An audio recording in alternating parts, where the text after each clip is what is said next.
Whoa, feedback. Okay, this is the voiceover for the opener of the voiceover radio show. This is take one. In a world where laughter was king. No, in a world, buddy. What do you mean, no, in a world? It's a podcast. Oh? Okay. In a land that... No, in a land either. In a time... No, I don't think so. In a land before time. It's two guys talking about voiceovers.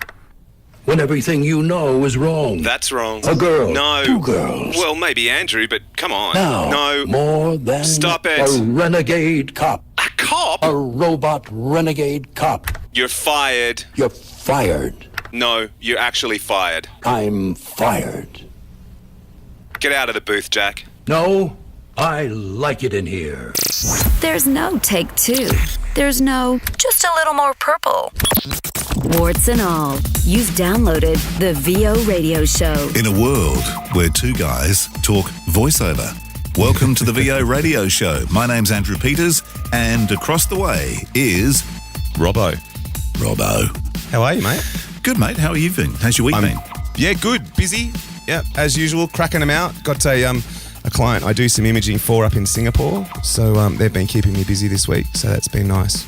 Yeah, Singapore's good to both of us, I've got to say. Yeah, nice part of the world. I love Singapore. I could live there. Yeah. Got a couple of mates that do. Must get up on the Silver Bird and pop up there and get indeed. some nice warm weather. Take me away. Now, this week we're talking to an expat Aussie called Nick Tate. An interesting guy. It's going to be a great interview. Just a bit of background on Nick. Nick's father and mother were actors, as we'll find out in the interview. But Nick's father, John Tate, was also part of the voices, or one of the voices, for the TV series The Thunderbirds. One of my kids' favourites. Yeah, my kids still watch Thunderbirds. I know, so do mine. They love it. Yep, they've got the DVD box set and they sit down and watch it constantly. Yep. Same here. That thing just never keeps on giving. Yeah. And John was there as an expat Aussie doing an American accent, of course, along with Bud Tingwell, another Australian actor. Yeah. Ray Barrett was also part of the cast. Wow. I must read the credits more often. Yeah, it's amazing. But it's all these Aussies. And the reason that Jerry and Sylvia Anderson used the Aussies was because they actually could do a pretty convincing American accent. Yeah. Which is interesting. In fact, Nick Tate has made most of his money out of doing an American accent. As an American, that's right. Yeah. Doing interesting movie also trailers. that you don't hear a lot of convincing Australian accents as an Australian, I can honestly say. I mean, even, Meryl Streep in the remake of the Azaria Chamberlain movie, she was close, but she wasn't quite on the money. It's a tricky one. The best Australian accent I've ever heard was an accident. It was Dick Van Dyke in Mary Poppins. Okay, right. Him trying to be a Londoner. It was just awful. Just well, there you go. Maybe that says it all. Maybe we should shoot for English more than Australian. Yes, exactly. But it's funny because a lot of Australians are doing, as we know, doing very well in Hollywood. Yeah. Even the lovely lady who does our imaging for the VO radio show, Larissa Gallagher, she is an Australian. There you go, people. Yeah. Living in LA, living the dream. There's a lot of Aussies doing well over there at the moment, isn't that? Like we all know Nicole Kidman, Russell Crowe, all those sort of guys. But there's Rebel Wilson and some of those other ladies, Isla Fisher, and a few of those people doing really well over there. Yeah, it's great to see. I mean, Ellen DeGeneres is often seen in sunny Geelong, down in my neck of the woods. Well, her wife is from down your way, is she not? Correct. Portia. Yeah. Portia. Yeah. Yeah. She's a Geelong girl. Right. You've rocked up and said hello. Of Had a cup of course. coffee with him, mate. Yeah, rubbing just shoulders hang with out. the stars as usual. Hang out, you know what I mean? As you do. Of course. It's Why interesting, though, because the Aussie accent, what is it about the Aussie accent that makes it easier to become or to be convincing as an American? I've never quite got my head around that, but it's if you listen to a Brit trying to do an American, and I'm not going to include the star of Home, of course, but a lot of times it just doesn't quite click. I mean, one of the first films I saw that I couldn't believe was Russell Crowe and Guy Pearce in LA Confidential. Yep.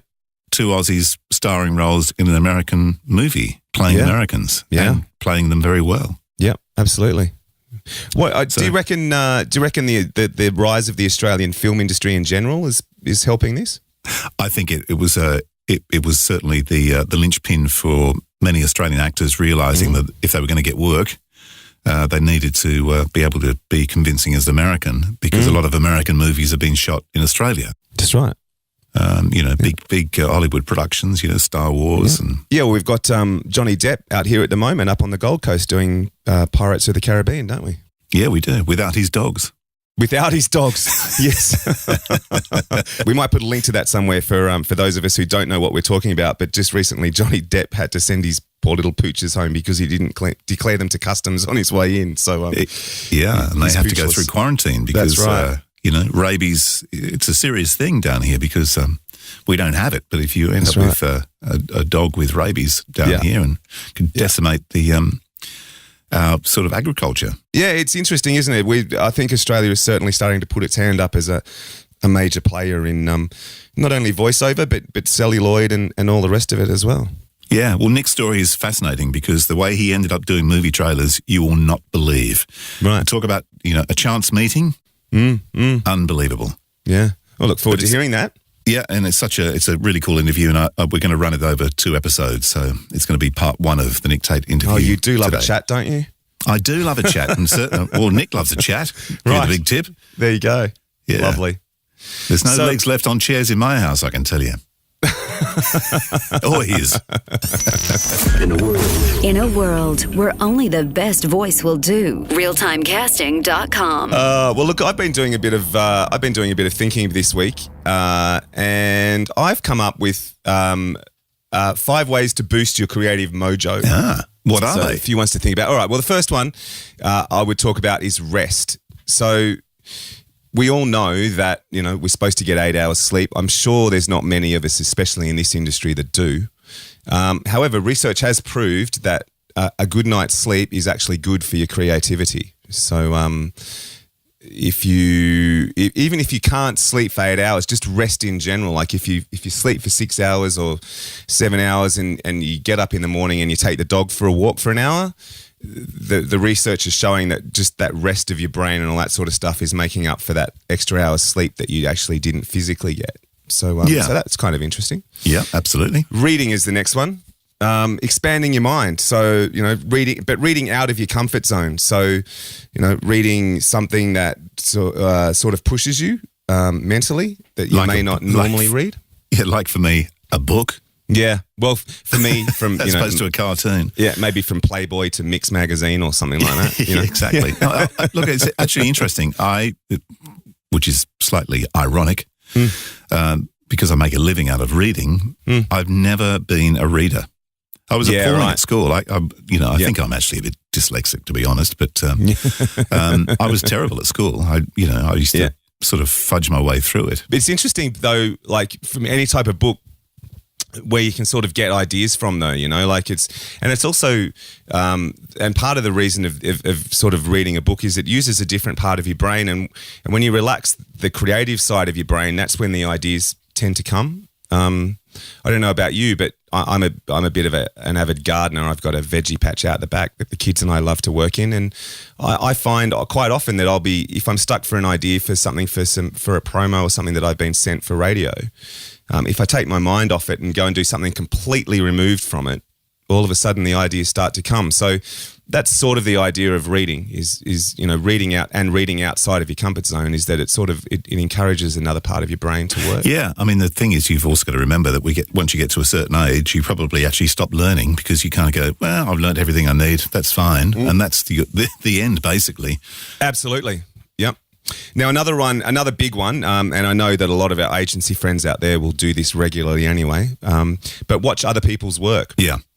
Or listen to other people's work. That's a big one. And I'm not saying listen to it and copy it, but what I'm saying is listen to it and sort of turn it into your own. I have a couple of files sitting on my work computer that if I'm stuck for an idea, I'll drag in and just listen through, and it's stuff that other people's work that I've listened to on the web, and it might have something in it that I like, that I think sounds good. And then I'll listen through that file and I'll think, if I took that idea and just did this to it and did this, that would work in this situation. So other people's work is always a good way to inspire your brain to think a little bit differently. Yeah, it's funny actually being on this side of the glass, being the voice.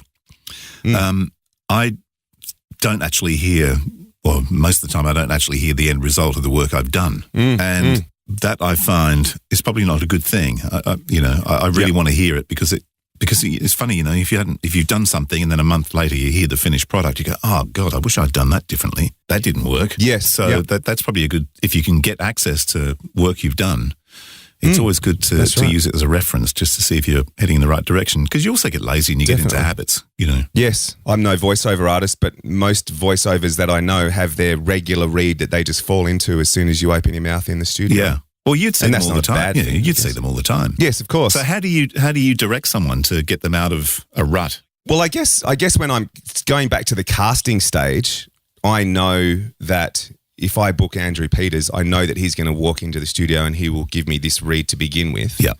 And then I know, because I've worked with Andrew Peters a bit, I know that if I ask him to go here, he can. Whereas I guess if I'm looking at, someone else, voiceover artist B, I might think, well, voiceover artist B probably won't be able to go there or, have that sort of extension to their voice or whatever it is that I'm looking for. So yeah, I think that's probably it. Yeah, but I think you start from a base read and an understanding of what that voice artist can do. I always find it interesting. In fact, this happened to me probably a couple of years back, that I got a call from one of the radio networks here to use me for a new network, a digital network they were putting together. Now, based on, you know me and you know the kind of work I do, but you've actually known me before that I did that work because we worked together in radio back in the early 90s. But that's right. This person hadn't worked with me in radio, so he didn't know that I could actually do that particular read. So I was really curious as to why he called me, and I've never got the answer. But anyway, that job still goes, and I put on this, Aussie, rock and roll voice, which suits the network. But no one would have ever picked me or cast me for that. I think the point you make fairly clearly there, and the point that I would make to voiceover artists who are listening to this and sort of interested in what we're talking about is make sure that your demo covers your entire range.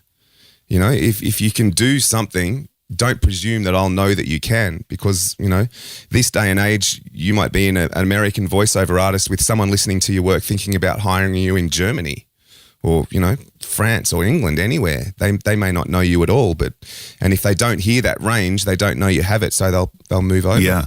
I'm always amazed when I hear demos of people and you go from one read to another and you would never, ever pick that was the same person. Yes, that's right. That is such and they're a skill. The ones that are probably doing themselves a favour. Absolutely. Yeah. Absolutely. Totally. So anyway, yes, that's a good one. Yeah. Watching other people's work. Was that all 5? There's 2 more. Let's just do them quickly. Yep. Learning, invest in some learning. Anything you can do to improve your skills. And the final one, which is very important for your brain, is get fit. Yep.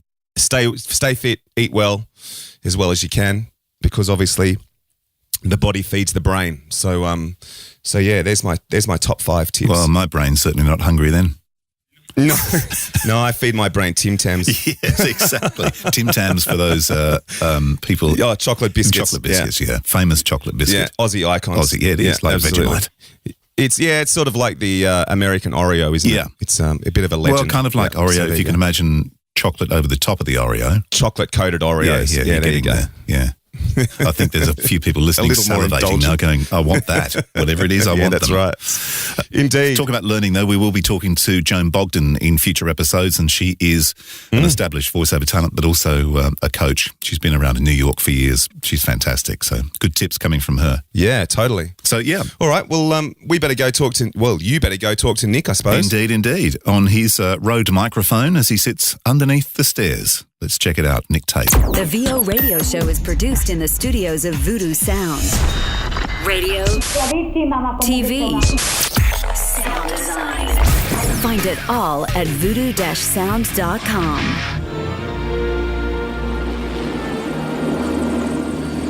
There it is. Welcome to Jurassic Park.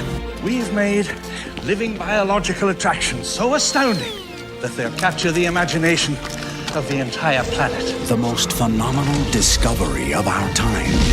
How'd you do this? Becomes the greatest adventure of all time. Can I touch it? Sure. Universal Pictures presents You feel that? Hold on to your butts. a Steven Spielberg film.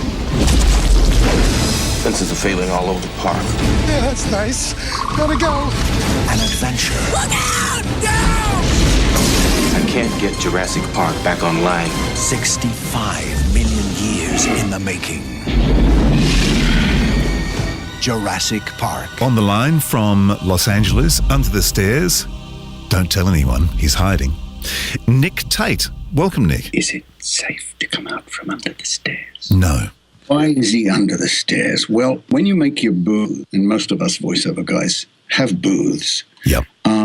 they try to make the walls dissimilar so that there's nothing just like a box because it echoes too much and it bounces too much. So they put in kind of 45-degree angles in certain places, typically. It helps a great deal. And, of course, therefore, the cupboard under the stairs has already got that built in for you. Perfect. Problem is my wife walks up and down the stairs all the time when I'm recording, or my dog with his toenails. And I have to stop and say, sorry, guys, that's a...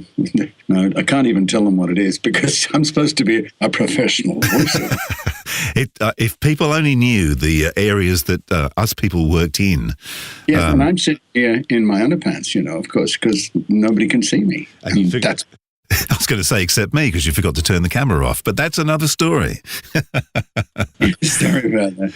I often tell people I'm in my underpants because they can't see. I could be in a tuxedo. It doesn't matter what. I could be stark naked. And that's the beauty of voiceovers. Your career is actually quite amazing, I have to say, because as an on-camera actor, most recently I saw you in East of Everything with Richard Roxburgh. Yeah, wonderful. But you managed to jump across and get behind a microphone and do voiceovers. How do you do that? How do you switch between being an actor and then being someone doing a promo, for instance? I started out life as an actor. I was a child actor. My parents were actors. My mother was a woman called Neva Carr Glynn, and she was a very famous Australian radio actress and theatre actress. My dad was John Tate, and he was an actor too, and pretty famous as well. He won the Comedy Academy Award in the Australian equivalent, which was the Macquarie Award, in 1949. My mother won it in 1950 for being the best dramatic actress on radio. And then she won it again in 1951, so 2 years in a row. They did lots of radio in those days before television came in, and I spent a lot of time in studios with actors who were doing radio, fully acting. And in fact, funnily enough, a lot of them would stand in front of the microphones doing all the actions that they need not necessarily do, with the exception of Ray Barrett, who's another wonderful Australian actor, who at one particular point in time in radio was playing Tarzan. Now, Ray used to be really, really painfully skinny. And so he was physically totally the wrong guy to be playing Tarzan. In fact, the guy that was playing Tarzan was an Australian actor called Rod Taylor. And he got some award from the Lux Company and was taken off to America and never came back. He might have come back a couple of times, but he ostensibly went to the States, and that was that. And so the radio series suddenly didn't have a Tarzan, and Ray Barrett sounded a bit like Rod, and so they asked him to try out for Tarzan, and he got the role, because vocally they sounded like this big tough guy. But Rod took it quite seriously and played the role the way it should be played, and stood in front of the microphone looking very handsome and debonair, and all the ladies that played Jane and the other characters that came on as guests were equally impressed working with Rod Taylor. But when Ray Barrett got the part, all he wanted to do was send it up. And he would be saying, "Jane, me Tarzan, me come out swing in tree with you." All the while he's doing this big tough voice, he was writhing pathetically like a licorice man in front of the microphone, pulling the most ridiculous faces. And even when he was saying that he loved Jane, he looked like a raging idiot. And the other actors were falling on the floor, stuffing handkerchiefs into their mouths, trying not to make any noise, because in those days they recorded everything on acetate. And if you made a mistake, they would have to break the disc and start again. I lived in London, and my dad went there in the early 60s, and he and Ray Barrett were best mates. And Ray did a television series in England called The Troubleshooters. Yes, I remember it well. And Dad appeared in The Troubleshooters with him in various character roles. Ray also had a boat, and so did Leo McKern, another wonderful Australian actor over there. And so my dad had always had boats here in Australia, but he didn't ever get one anything apart from a dinghy because he lived on the Isle of Wight. Yeah. And they would go out sailing and fishing together often and then come to the BBC and work. And in those days, back in the 60s, all the actors drank like fish. Mm-hmm. And they would become legless. It was extraordinary, the amount of alcohol they could take and still sound as if they were sober while they were acting. One other person we have in common is Sylvia Anderson, who is the voice of Lady Penelope and also one of the producers and ex-wife of Jerry Anderson, who made the Thunderbirds. And, you know, my father, God bless his socks, because he had not appeared, but his voice was in a lot of the Thunderbirds, he still gets residual checks today. And I get one of those checks from my dad from his estate about every 4 months. I say, thanks, Dad. What am I going to do with this? Can I have a cup of coffee with it? Yeah, exactly. I was a show-off at school and was in all the school plays, and I played Coco and the Mikado and Mark Antony and Julius Caesar, and I had a real bent for it. I loved it. It's what I wanted to do. In fact, I did not want to remain at school. And my mother was in a radio serial back in those days in the late 1950s called Life with Dexter. And I came in occasionally as a character called Snails Gallagher, who was Ashley's next-door neighbor and very annoying friend. And it was great fun. I would come from Manly Boys High School at the age of about 14 to 2GB Macquarie, where they recorded Life with Dexter in front of a live audience. They would rehearse throughout most of the day, and I had to get from, I think, about 1 o'clock in the afternoon at school, the rest of the day off, and I could attend the last rehearsal and then do the show that night. So I wet my feet at the age of 14 as a radio actor, and didn't really go back to much radio after that because I had a bit of a boy soprano singing voice, and I was in Menotti and the Night Visitors, a play that we did at our high school. And the Sydney Opera Company loved it so much they decided to take it over. And they put on professional singers, but of course they had to have Amal, who was a 15-year-old boy, to sing the role. So I worked with the Sydney Opera Company. It was a wonderful experience for me to do that. Sadly, my voice broke after that, and I didn't continue to have the quality of voice that I had then. However, I do sing, but most people ask me to stop. Got into television in 1958. I left high school at the age of 15. I didn't like being there. I didn't complete school. My parents had divorced, and life was very odd, and I did not want to be at school anymore. I wanted to get out and earn $1 and help my mum, because television, when it came to Australia, completely killed the fabulous radio industry that we had. And of course, the first television that was shown in Australia was in 1956 when Melbourne had the Olympic Games. But only the very rich had television sets. I mean, we didn't get a television set until about 1960. And I think that was the same for lots of people. They just couldn't afford it. But it totally killed the Australian radio industry. And sadly, those actors that were stars in radio could have transferred to television because most of them had come from theatrical and even a little bit of film background, like my mum. But Australia wasn't making any local content, but almost exclusively in those days played nothing but American repeats. Yeah. And that killed the Australian actors because even when we made a television show, it wasn't of the quality of the American shows. I think Channel 7 and Channel 9 in those days made darn sure that it wasn't going to be as good as an American show because they didn't want to have to spend the money. They could buy 77 Sunset Strip or Peter Diamond, these big, exciting American television series, which cost in those days upwards of $250,000 each to make, but would probably cost $5 million each to make today. And they could sell them to the entire Australian market for $5,000. We tried to fight them as Australian actors later on, but not until 1969, 1970, when we started the TV Make It Australian campaign, and we got Gough Whitlam and his political party on side, who weren't in power, and we helped put them in power by picketing and walking the streets and saying vote for Whitlam, because he was going to give us guarantees that Australian drama would be elevated to at least 2 hours a week on television. Well, obviously you're an Australian, but you work in America with an American accent. There's a great video that's floating around on YouTube called 5 Men in a Limo, one of which is you. How did you, as an Australian, break into American movie promos? Well, I think I've kind of set the background for my radio and voiceover potential from my youth in the industry and then getting into television and working my way up. some actors rely on the fact that they have good looks, and some actors rely on the fact that they've got great acting chops, and others rely on the fact that they've got a good sound. But, to watch an actor who's listening to himself on camera, I've known several actors who were devastatingly good-looking guys and also had very good voices. And so you'd think they'd become superstars, but they didn't, because they were very aware of their own beauty and the sound of the beauty of their voice and so forth. And they almost listen to themselves when they're working, and that is the fatal mistake. You must never do that, certainly not when you're on camera.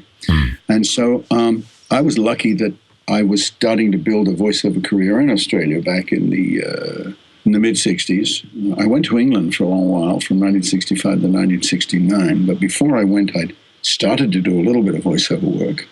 Then I got work in England doing voiceovers for Capital Radio. And I used to ride my bike into London to go to Capital Radio and just kind of hang around there and see if there was anything that they wanted voiced. And in those days, they would pay me £7 a voice. And it was all ad hoc. I wasn't booked. I didn't have an agent to do those voiceovers and so on. But I wanted to do them. And I realized that there was a great deal of money to be earned doing voiceovers. And so I went out and got myself a tape recorder, and I listened to voices on the radio and on television. And the ones that I thought that sounded a little like the area that I could work in, I copied. And I just kept on working at that at home, in my kitchen, in fact, with this tape recorder and headphones on, trying to sound like these people that were working. That was the success formula. Why not try and do that? But don't try and do it if it's not in your range. Seek the sounds that suit your voice. One of the things that became apparent to myself and to producers that started hiring me, that I had a storytelling kind of quality about my voice. Even in America, they won't give me the sort of commercial work where I'm Joe Next Door, because I just don't sound like Joe Next Door. But I don't talk like this as an Australian. I use the appropriate American dialect or accent that might be required of me for what I'm doing. Therefore, you don't stand out. I came to America in 1989 for a television series that I was shooting in Australia called Dolphin Cove for CBS Paramount up in Queensland. So they put together an episode, an idea. They shot some footage of dolphins and showed the great beauty of the barrier reef and put in some action sequences and stuff, and Paramount commissioned it to go ahead. Anyway, we only were commissioned to do 8, and that's all we did. And then they go into a thing called hiatus here in America, which happens after April. And then on June the 22nd, all the television channels are voted on by the networks for whether they will continue with that particular series or not. More often than not, shows are dropped on June 22nd for new ones. And that's why it's very important for actors to come here in January, February, March, April, to be here for pilot season. I knew this was going to go on, and I flew over here to America to talk with the producers about Dolphin Cove, because we didn't know it was going to get axed. We were hoping it would be picked up. Paramount wanted to go ahead with it. They gave it the green light, but CBS, who were the partners to that, said no, they didn't want to go on with it. So we didn't go on. And here I was, I brought myself over to the States to be with them. And probably a good idea, because the casting director and producers of that show liked what I was doing in Dolphin Cove. And they said, stick around, Nick, we can use you. And I said, but I don't have the right to be in America. I don't have a green card, and I can't work. And they said, Nick, we're Paramount. If we want you to stay, you can stay. And they did. I had to stand, like all the Americans did too, and audition for various new shows that were coming up. And one of them happened to be a show called Open House. It was on Fox. It ran for 2 seasons. And I was luckily chosen to play one of the leading roles in that series. It's a comedy series, and I loved doing it. But I had left Australia to do it. And here I was in this country with my wife and kids in Australia. And in the first instance, it was fairly easy because they wanted to use me, and they were paying a lot of money, as American television series do. And so that wasn't a hard decision, but it also folded. So I decided that I should remain, but I wanted to extend my abilities to do other things here, not just work on television. I knew that I could earn at least 25% of my living doing voiceovers if I could be accepted as an American. So I'd put my tape out to various voiceover agencies here. They have specific voiceover agencies in America. And I got rejected by all of them. I was lucky because now nearly 2 years had passed, and I was beginning to learn the American accent. Everybody can hear the little slips that you make continuously, no matter how good you are. But if you live here for 2 or 3 years and only mix with Americans and only work with American material, then you have a far greater chance of getting it right. And I was very lucky that I was working with Americans, and it became very easy for me to swap to everyday language as an American. So it was important to lose my Australian accent if I was to get any work here for voiceovers. Yeah. And I still wasn't getting any voiceover work. My television work was getting sporadic after the series finished. I was doing guest shots in things like Star Trek and Murder, She Wrote and Jag and Dear John and Cheers and a whole bunch of stuff that I was doing kind of like one-off little guest shots in, or even sometimes big guest shots. So during that time, I went to a party, and there was a guy there called Vince Sklenner, who was a producer of what we call boutique movie promos. He ran a company called Stellar Productions, and he was doing a lot of work, but small-time work. And he had used people like Don LaFontaine, who was the great god of voice and is indeed one of the 5 men in the limo. It's his limo, and he was a wonderful man. He just was a workaholic. Don LaFontaine, anybody can look him up and see who he is and what he'd done. And you know that, yes, you'd heard that voice always. Yeah. And it was pretty intimidating to be around a man like Don, because he sounded in reality exactly like he sounded on screen. He had this big, booming voice, and he could make the windows rattle, and it was very impressive. But he was a hell of a nice guy. And if you watch 5 Men in a Limo, you'll see his comedy. He's very funny. He was lovely to me. Anyway, Vince Sklenner met me at a party, and he said, "You should be doing voiceovers." And I said, "Well, yeah, tell my agent." So he said, "I'll get you voiceover work." I said, "You really?" Yeah. Anyway, I didn't think he was speaking the truth, So I got his card, I put it in my pocket. I didn't think about it again. Vince was from New York, and Vince would say to me, like, "Hey, what do you think of the blonde?" He said, "Oh, but I saw you. You were talking to her. Right? What do you think?" I said, "She's very nice." And I wondered where he was going with this. Turns out that she was his wife, and I had been chatting to her, innocently. But anyway, he said to me, "It's okay, I'm putting you on." He said, "I know who you are." He said, "You're Nick Tate. You do voiceovers in Australia for Channel 9. I went, yeah, well, I did. How do you know that? And he said, "Because I used to work for Channel 9. I came out there. I know who you are. You worked for me, you schmuck. Don't you remember me?" I don't know why he thought that I should know him, but he saw me a lot on television. He knew who I was, and he certainly had worked with my voice. But anyway, Vince convinced me that he could get me work. He kept ringing me, and eventually I went round to his house, and he started putting my voice on some of those early promotions for those films and schooling me in the way he thought that I should be doing movie trailers. And he said, "You can earn $1 million with your voice. I just know you can. I work with people here who make $1 million every year. They don't have the quality that you have." I thought he was pissing in my pocket. Yeah. Anyway, I started doing some work for him, and he actually got booked with me as the voice. Then I got 1492, Conquest of Paradise. That made a big impact on the industry. The film was a beautiful film. It was spectacular to look at, visually sumptuous, and the music was Vangelis music, and it was just, everything about it was wonderful. And the funny story here is, you say, how did I get into the big American movie break? Well, I think that film was the one that did it for me, because they actually wanted Christopher Plummer, who's in the film, to be the voiceover guy to do it. But Christopher Plummer wanted $100,000 to do the voice. Anyway, so the producers asked me to come in and see if I could do it, because they had a guy on it, but he didn't sound anything like Christopher Plummer. He was pretty damn good. And my agent rang me and said, "Nick, I've got you in on this film, 1492. He said, "This could be huge for you. I've been telling you, and as Vince told you," because my agent knew Vince, and Vince introduced me to my agent, whose name was Steve Tischerman. And Tischerman was the biggest voiceover agent in America, particularly where movie trailers were concerned, because he had Don LaFontaine, he had Peter Cullen, he had Al Chalk, he had John Leder, he had all the top voiceover guys. And I didn't understand at that point in time how important that was. If you wanted to be in voiceovers, this was the guy to be with. So anyway, he said to me, "I've got you an interview with the producers of this, and they want to hear your voice doing it for them." So I went down to a place called Kaleidoscope, and Kaleidoscope at that point in time was the voiceover studio to be working for in Hollywood. It was the most successful. They did all the biggest films, and Don LaFontaine was there constantly. But they didn't want Don for this film because they wanted it to sound more English. Not exactly English. They wanted that mid-Atlantic flavor.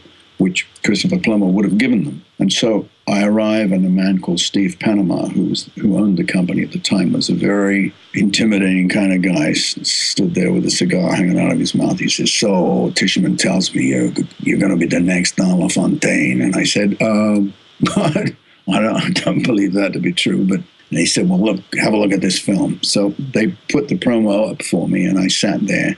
And it wasn't just done on a tiny little screen. At Kaleidoscope, they had their own cinema. And you sit there, and they put this film on CinemaScope in front of you, and you're literally 20 feet from the screen, and the sound was incredible. And if anybody ever saw 1492, and it was just stunningly beautiful, and this wonderful, rich English voice coming over the top. And I thought, wow, this is breathtaking, and the guy's great. And when it finished, Panama took his cigar out of his mouth. He turned to me, he said, "You see the problem?"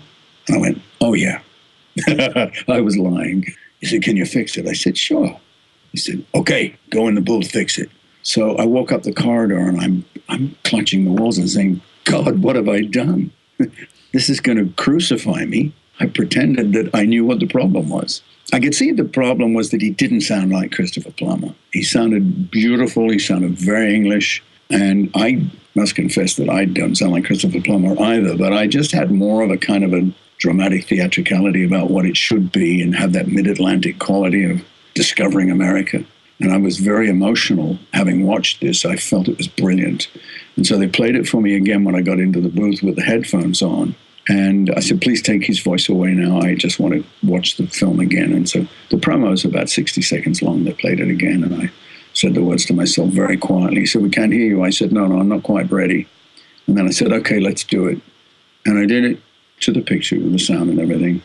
And I just got thrills inside my body while I was doing it because it was magical. It's like being joined by a choral choir, to be supported by that kind of quality of sound of music and the pictures that I was speaking to on screen. It was just breathtaking. And I finished, and Panama turned and looked at me through the glass, and he said, "Start putting a new wing on your house." And he walked out of the room. I got the job.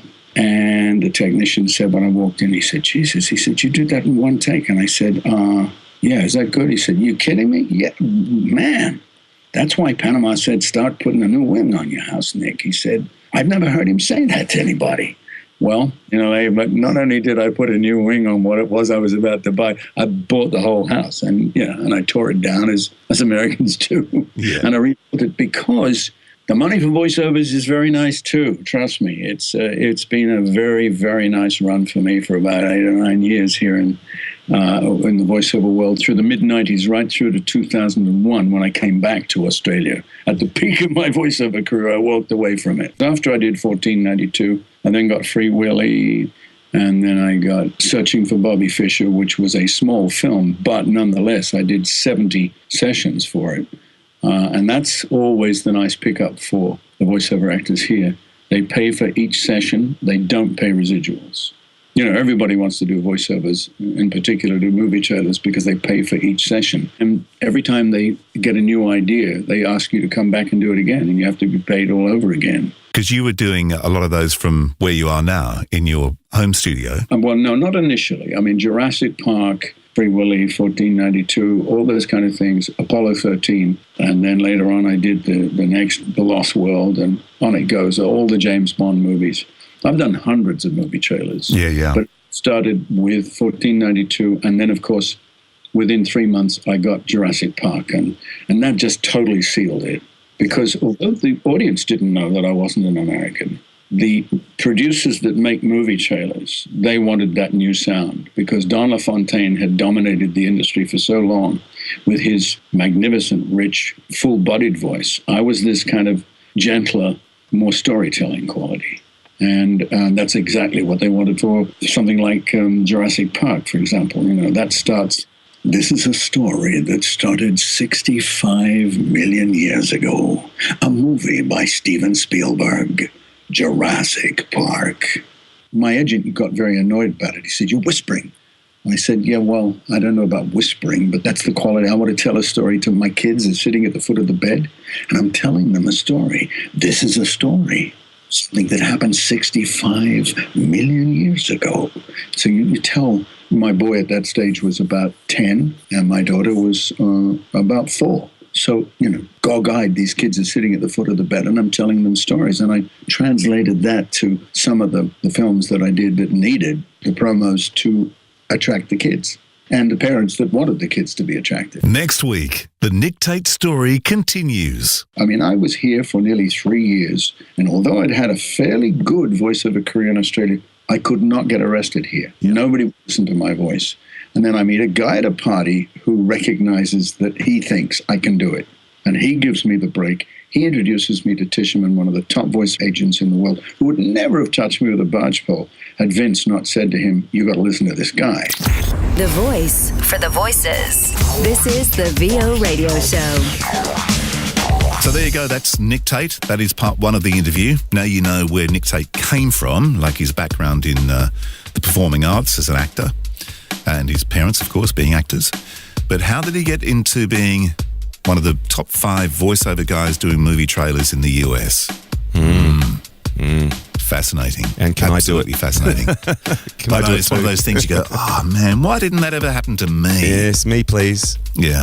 Very cool. Anyway, it's got to happen to someone, and I'm glad that happened to Nick. He's a lovely guy. Well, I reckon that's about a show. Yep, we'll get back to part 2 of that interview in a couple of weeks. But next week, we'll be talking to someone who's not in the voiceover industry, but he's certainly recorded plenty of voices.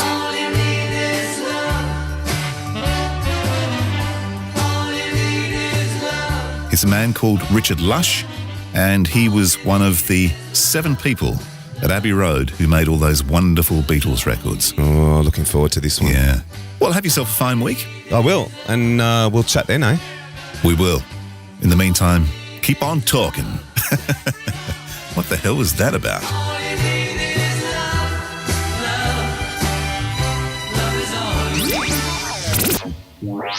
The VO Radio Show is produced in the studios of Voodoo Sound. To polish your next audio production, check us out at voodoo-sound.com. Find professional voices simply all in one place. Realtimecasting.com, including me. And don't forget to catch next week's show because we've got this. The Beatles engineer, Richard Lush.